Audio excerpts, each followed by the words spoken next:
Pourquoi? Avant de répondre, j'ai examiné le lieu. Il faut savoir que c'est un lieu composé d'un mur, au fond, et d'un sol au milieu. L'ensemble est blanc. Cependant, à intervalles réguliers de 10 cm, des points noirs recouvrent toutes les surfaces du mur et du sol. Bientôt, un homme va entrer dans ce lieu, par la gauche. Habillé d'un pantalon rouge, d'un polo vert, d'une cravate rouge et d'un chapeau, il tient dans la main droite un parapluie et dans la main gauche un journal. Il se penche en avant, regarde à droite et à gauche et regarde sa montre. Il place le parapluie sous son bras gauche et peut ainsi déplier et lire son journal. Car il attend. Il attend le train. Un homme va entrer par la gauche. Gauche, gauche. Il se dirige vers le mur, au fond, à gauche. Il porte entre ses bras un téléphone à pièces. Il regarde autour de lui. Après quelques difficultés, il accroche le téléphone à pièces à hauteur contre le mur. Ce téléphone est lourd, mais l'homme a l'habitude. Il inspecte son pantalon, puis, il introduit une pièce, saisit le crochet commutateur et compose le numéro. Afin d'éviter une longue attente, il raccroche, puis il décroche, compose un numéro, puis il raccroche, puis il décroche, compose un numéro, écoute le numéro, regarde en bas, écoute le numéro, puis il raccroche, regarde à droite et à gauche, décroche le téléphone à pièces, se retourne. Après quelques pas, il croise un cycliste. Le cycliste porte une bicyclette et un engin. Mais pourquoi? Pourquoi? Une bicyclette se compose d'un assemblage de tubes reliés entre eux par une mécanique, en particulier le pédalier.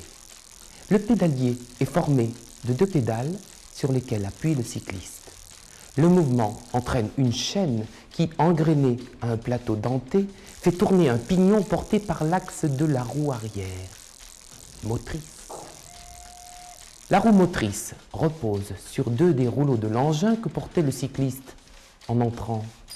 Ces rouleaux en entraînent un 3e sur lequel repose la roue avant de la bicyclette, non motrice.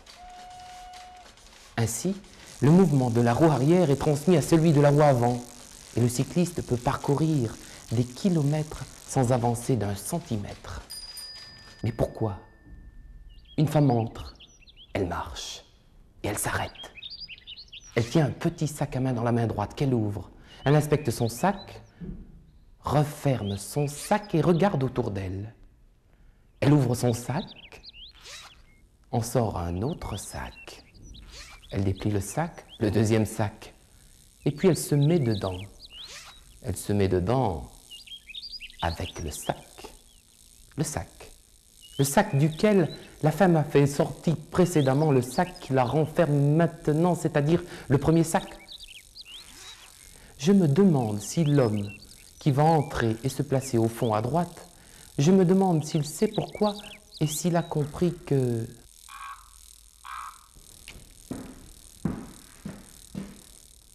Non. Je vois bien que non. L'homme a une taille approximative. Il se camoufle, car cet homme est en danger. Sinon, pourquoi se camouflerait-il? Il n'a pas de raison, ou n'en a plus. Quoi qu'il en soit, il a une éponge. Et l'éponge, quand elle est bien utilisée, a la propriété de retenir les liquides, selon la proposition courante, évidemment. Moi, je sais que je suis fait de liquide, c'est pour ça que je n'utiliserai jamais d'éponge. Car j'ai peur. J'ai peur de m'éponger et disparaître. Là est le danger, et pas où il le croit.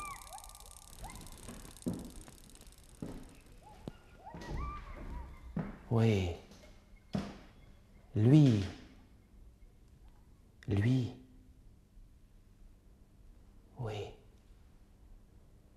Ah, lui. L'homme à la porte est entré. Ce n'est qu'un démarcheur de porte à porte. Il vend des portes. Un homme travailleur, dynamique, sérieux. Hélas, le métier est difficile. Les gens n'ont pas besoin de portes, ils ont besoin de jardins. Les jardins rendent intelligents, pas les portes. C'est comme les balcons. Je ne sais pas pourquoi, mais les balcons se vendent mieux que les jardins. J'ai moi-même un balcon qui donne sur un jardin, et le soir, quand j'arrose mon balcon, je regarde mon jardin et je me demande pourquoi. Pourquoi tous ces gens s'agitent?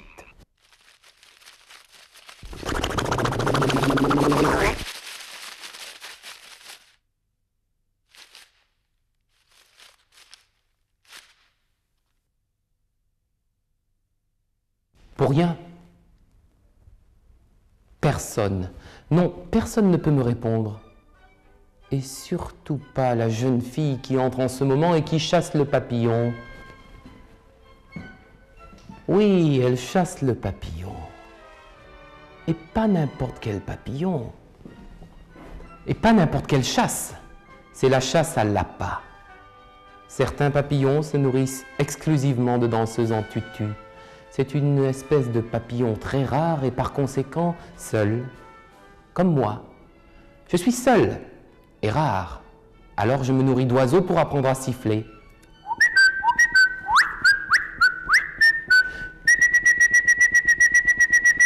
C'est important de savoir siffler, on se sent moins rare, car j'ai beau me satisfaire de ma compagnie, je suis isolé. Isolé mais pas perdu. Les perdus c'est les autres, il suffit de les regarder. Ce sont des agités. L'agitation est un trouble du comportement en relation avec l'excitation psychique et qui se traduit par des mouvements turbulents et désordonnés, et par des actes dépourvus de plans réfléchis. Mais pourquoi? Mais c'est à cause du mouvement. Oui, du mouvement. En particulier, le mouvement descendant. Descendant, descendant, descendant, descendant. Cela regarde surtout les choses qui vont vers le bas. Par exemple, le sujet présent au milieu, qui démontre que la fonction de tout mouvement qui descend s'arrête, à cause bien sûr de ce qui la retient. Tout dépend de ce que l'on cherche à éviter.